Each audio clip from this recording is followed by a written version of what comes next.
You're listening to China Africa Talk. Jambo, ni Bridget akikuletea kipindi kinachohusiana na China na Afrika. Vous écoutez le dialogue sino-africain avec Bridget. Everything China, everything Africa.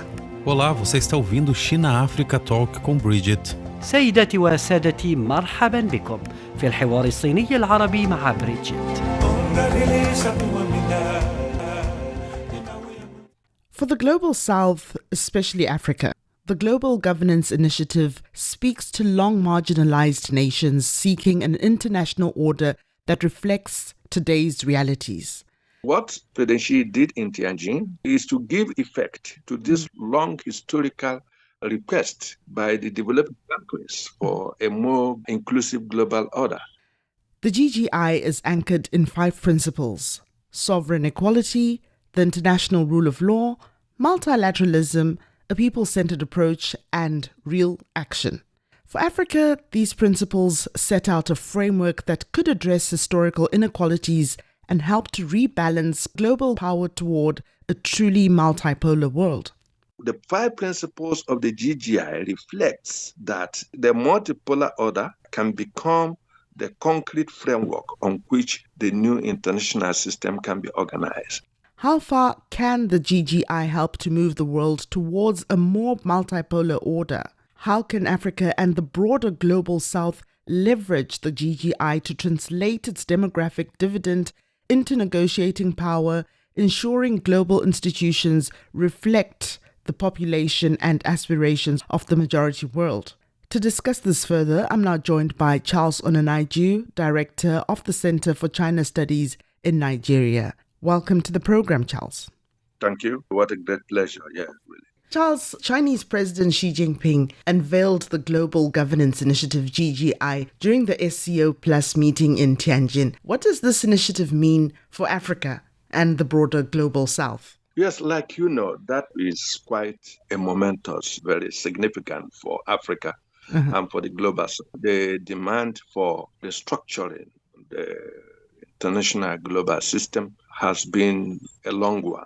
If you remember, as far back as 1964, 77 countries from the global South, mostly from Africa, South America, and Asia, came together under the umbrella of a group of 77 to demand for a new international economic order that would be equitable, that would be just. And much later, other countries joined, making up to 135 countries, in addition to the old 77 countries that asked for this. And their struggle culminated in the United Nations resolution in 1975, establishing the new international economic order.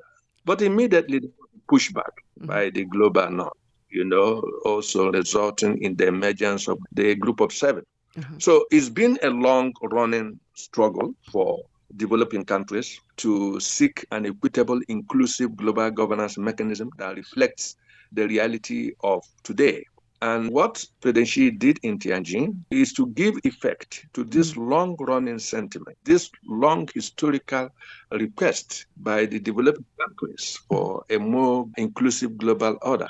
So it genuinely reflects not only the contemporary trends, but it also reflects a long-standing historical demand for a balanced international order that is fair, that is equitable, that is just, that is accommodative, that is inclusive, and that reflects the will of all stakeholders to participate. So I think it is a history meeting the challenge of the time.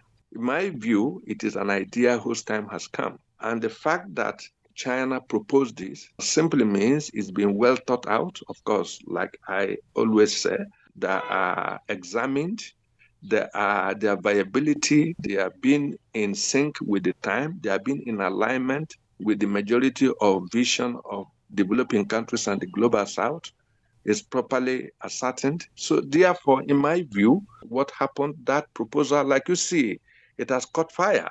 It has cut like a wind, across the whole of Africa. In Nigeria, in Ethiopia, there has been responses. It's been welcomed across the board. It is seen as an idea whose time has come. And I can see enormous global buy-in, prospective ownership of this vision by the entire world. And the most important thing is that it reflects fundamental understanding of the great majority of the world people that the mechanism for international governance need to be democratized, need to be more open. And like you know, the contents are very understandable, reflecting equality of all nations, which is quite a long-standing idea of the global system, reflecting international law, and of course the warning that house rules of certain countries should not be made, should not be forced on others. This is very important. Most of the challenge we have in the world today is a result of impunity. Countries not subjecting themselves to the rule of law, to the international rule of law. Countries equating their particular ideas of law or order or rules to be universal. These have been some of the key challenges to the existing global order. And of course, multilateralism. It has become a fact today that multilateralism is the way to go. And it has become the trend of the time. It's become the reality of the moment. All we need is to internalize it, to formally mainstream it in international intercourse, because that is the way to go. And more importantly, he spoke about real results, practical outcomes. This is for Africa very important, especially where resolutions in the past are not as good as on the paper it is written. You know, Africa has been on the receiving end with too much talk and less actions, especially global stage. So for Africa, this is very important. If you remember in 2012, when President Obama took office, he spoke about Power Africa, a scheme to bring power to over 600 million Africans that was estimated to be without access to electricity. By 2025, this year, when it finally came to an end, nothing happened. Like you know, AGOA will be ending in the next few days. How much benefit has it brought to Africa? These are some of the in international relations that are more of symbolic gestures than without much intent for practical result. How much did Africa trade with the United States in respect? Any prospect of having it renewed has conclusively been shut down by Washington new reciprocal tariffs. So we are talking about an international system, intercourse mechanism, governance process that delivers tangible results. So for Africa, this is an important element of an envisioned contemporary international governance system. It matters a lot for us. So you could see that the 5 major pillars of the Global Governance Initiative not only are in sync with the time, but genuinely reflect the long-standing aspiration of developing countries, especially in Africa, to see a much more working, much more functional, much more inclusive, and much more democratic international order. Still speaking there on the 5 pillars there that you've mentioned, the GGI is anchored in 5 principles: sovereign equality, the international rule of law, multilateralism, which you were also explaining there, and a people-to-people centered approach and tangible action. Now, to what extent can these principles help address historical injustices and move the world forward to a more multipolar order? Yes, you see, the multipolar order is a trend. It's the reality of the contemporary international system. We only have to fit into it and design systems that make it work for all. It is the reality of contemporary international system. And the 5 principles of the GGI reflects that the multipolar order, which is evolving, which is emerging, can become the real pillar, can become the concrete framework on which the new international system can be organized. Of course, like you said, people to people. Initially, we saw international relations is defined as games nation play. Now, it must not just be games nation play, it must be a process in which people are genuine actors. States aggregate expression of the will of the people. That is what the states are. The states are not abstracts. They are not abstractions. They are concrete outcomes of the public will, of the general will, expressed in the formal state system. Therefore, that primary constituency of the people to which the state is an expression must become paramount. in global engagement. That is very important. It is reinvention of the global system to be people-driven. It is putting people right back into the center of global interaction, for which it should be. It is reimagining the state not as an abstract mechanism, but as a living organism that bears the broadest interests of the people.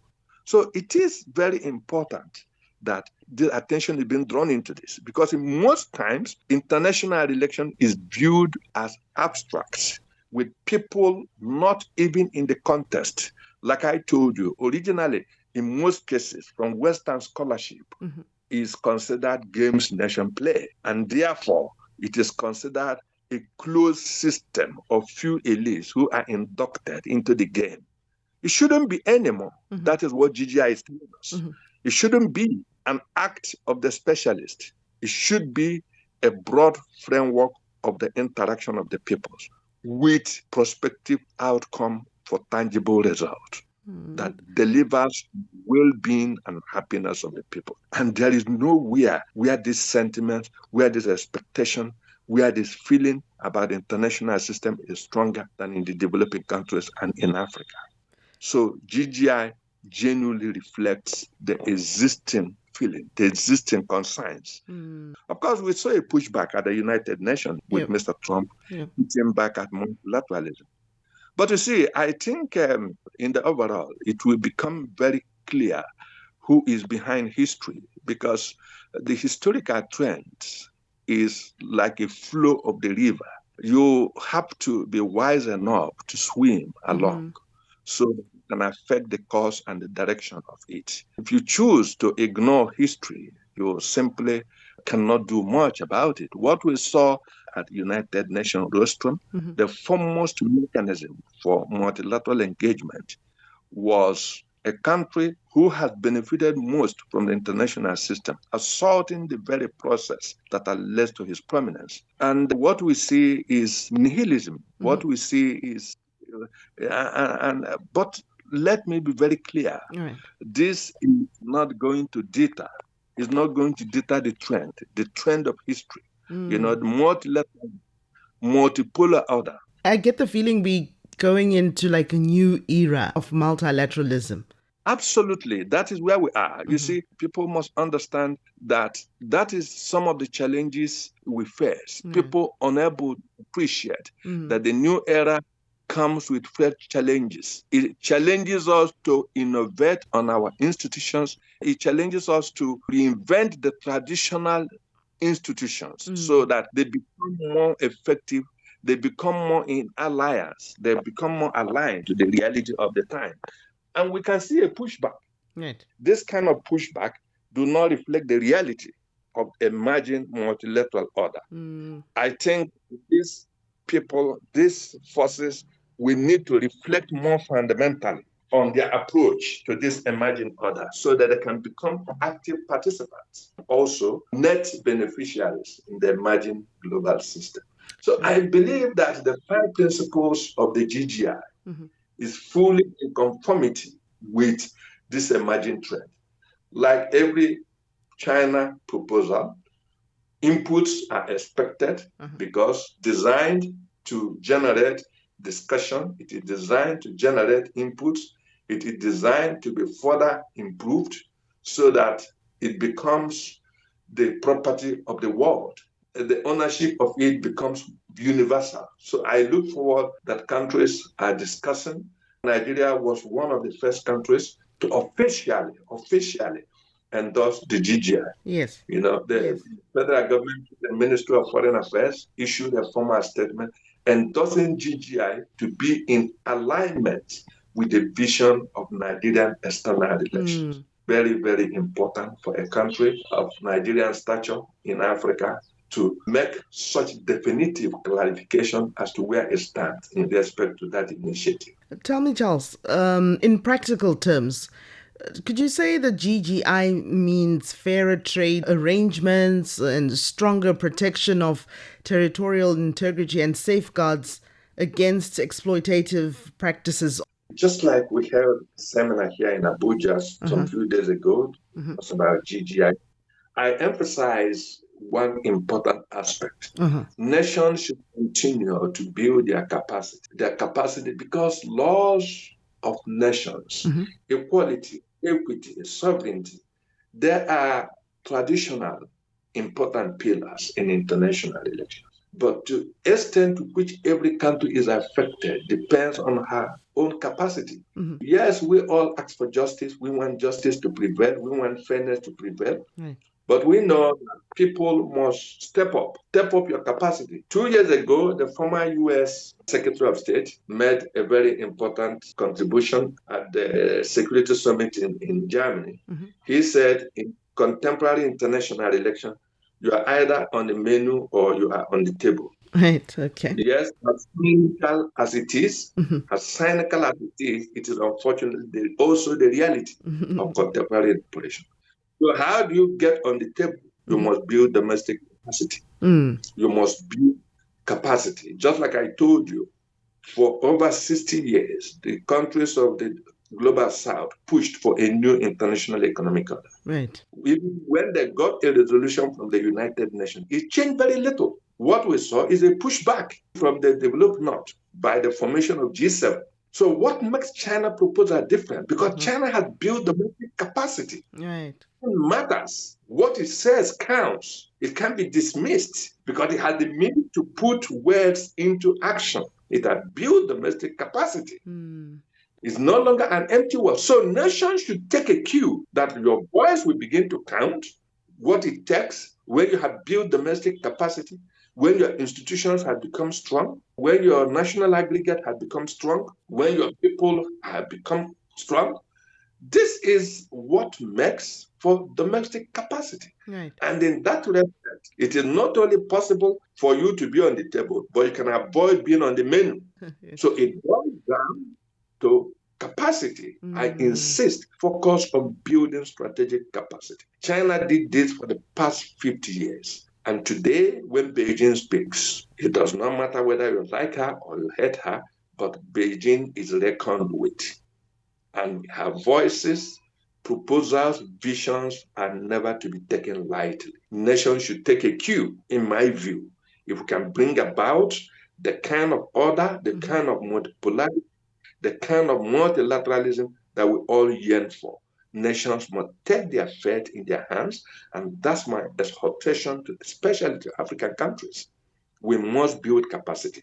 We have a singular opportunity, a very historical opportunity, by our engagement with China, who is open to sharing with Africa her ideas of development, her ideas, so that we can build the relevant capacity to be on the table and avoid being on the menu.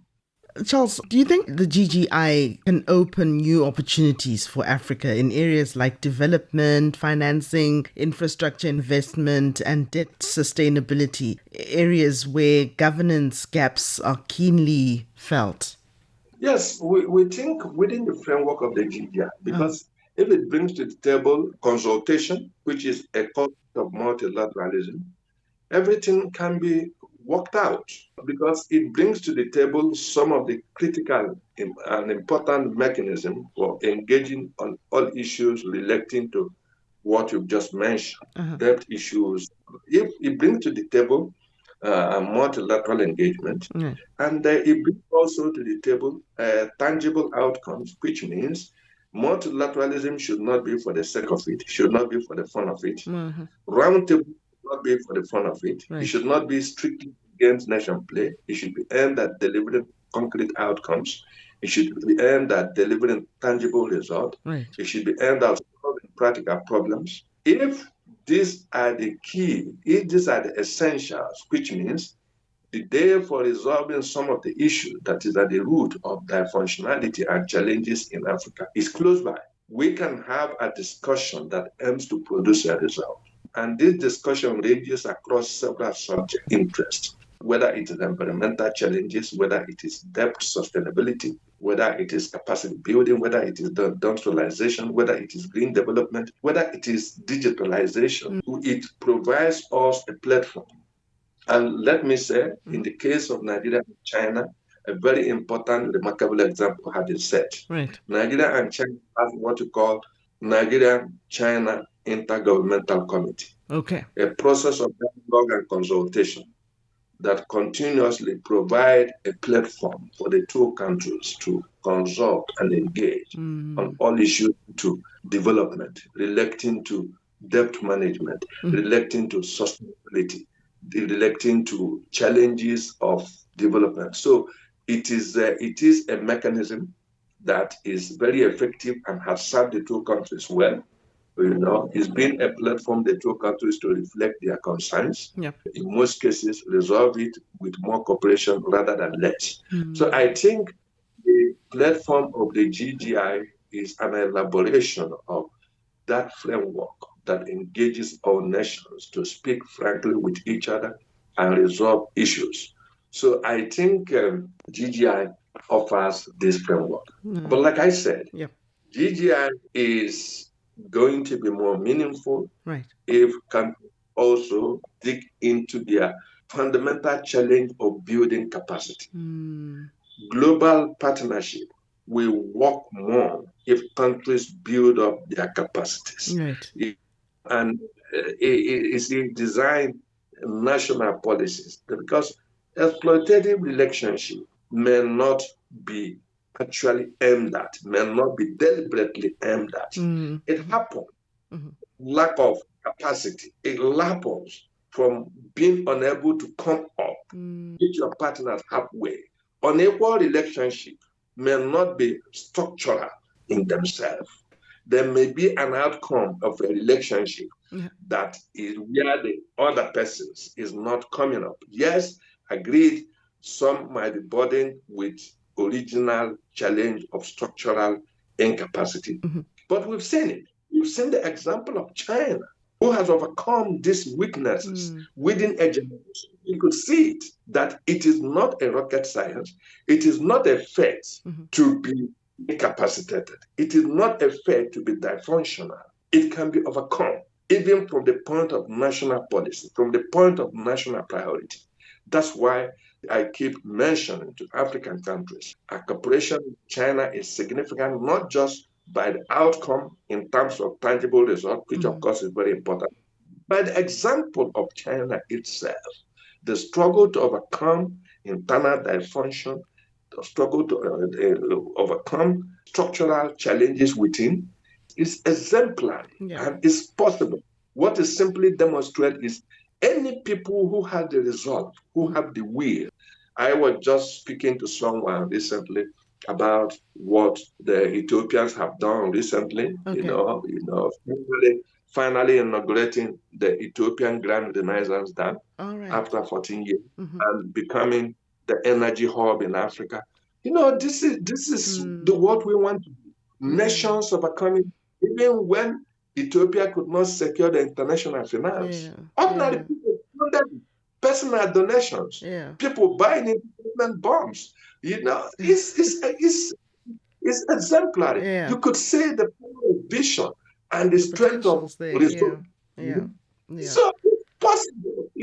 This is the kind of thing we want to see. That is what we want to see, building capacity. So the GGI is going to have, I personally see it's going to have ripple effect, probably in a positive direction. It looks like the button that is just going to change the order in a lot of areas. Absolutely. It could reset the global order in many areas, in many ways. It will reinforce the existing of multilateralism. You see, multilateralism is a trend, but we must key into it. You must catch into it. It's a trend. It's an objective trend of contemporary global order. But you must have something to say otherwise the platform will pass us by. So for me, you see, these are critical opportunities. These are critical trends, objectively on the offer in the contemporary global order. But you must cash into it. You must get in. Opportunity can exist for even in individual life. It can exist for life without being leveraged. There are two things about opportunities can exist without being, and it can be leveraged. And to leverage it is even harder than the opportunity itself.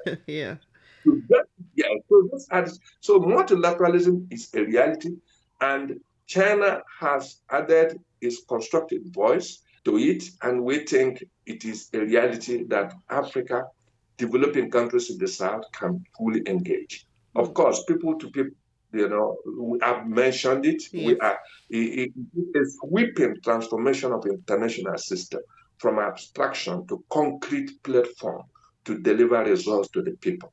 The people are being returned to the center of global governance. That is what GGI has promised. And I think it aligns not only with states in the developing countries, but it aligns with all people across the world. People in the United States, they want to see results. People in UK, people in Canada, they want to see results. It aligns with the aspiration of all people for a better world.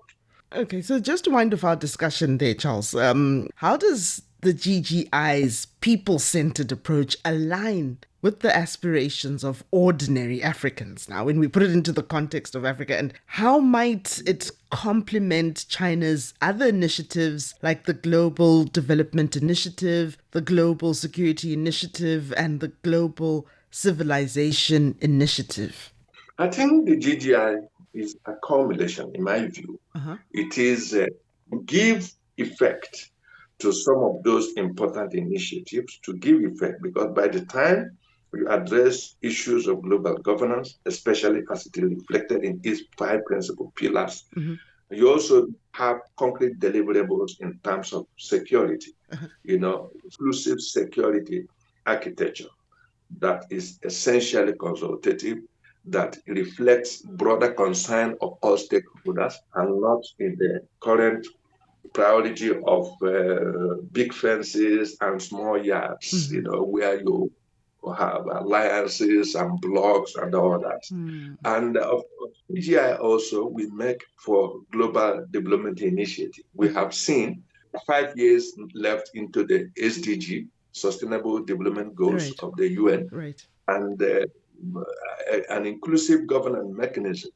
We give a greater effect to the idea of global development. And of course, civilization dialogue is very important for global understanding.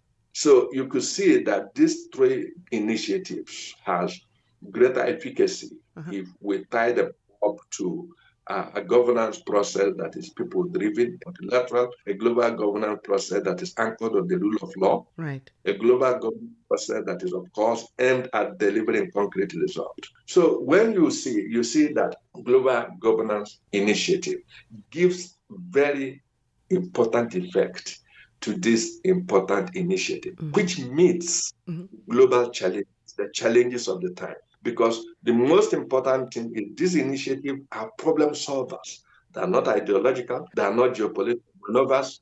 They are simply problem solving. They identify the of humanity at this particular time. They identify the problem of humanity. Lack of understanding. Most of the wars that are being fought today are problem of perceptions, problem of understanding. And civilizational dialogue can provide us the ambience to have a better understanding of each other, and the challenge of development deficit, like you could see, especially in Africa, also result from some aspect of global governance, where you have challenge of delivering on commitments, partners, where you have challenge of unsustainable debt issues, where you have challenge of green development. So these all are things that can be sorted out within a framework of a global governance structure that is multilateral, that is anchored on the rule of law, that is people-centered, So for me, and of course, the Global Security Initiative, you could see, for those of us in Africa, challenge security become a problem. It's become a serious challenge.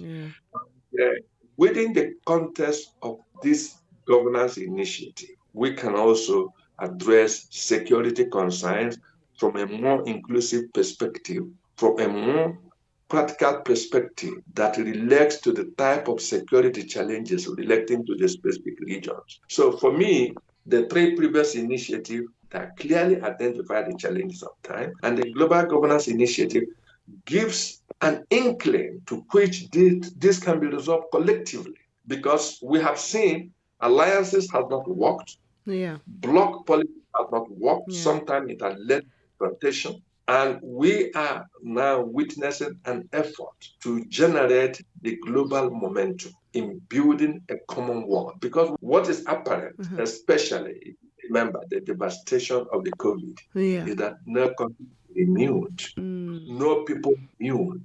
We have non-traditional security threats like pandemics, which no type of weapon can stop. That is the lesson from the COVID. And I think these lessons have been clearly internalized. Either paddle together to safety or we get ruined together for being unable to work together. I think that is the practical import of GGI and how it relates to the previous initiative that focuses on particular areas of global challenges. Charles, thank you so much for your time and for this very descriptive discussion that you gave there. I'm also enlightened there. Thank you so much for your time. Thank you, Bridget. I so much appreciate it.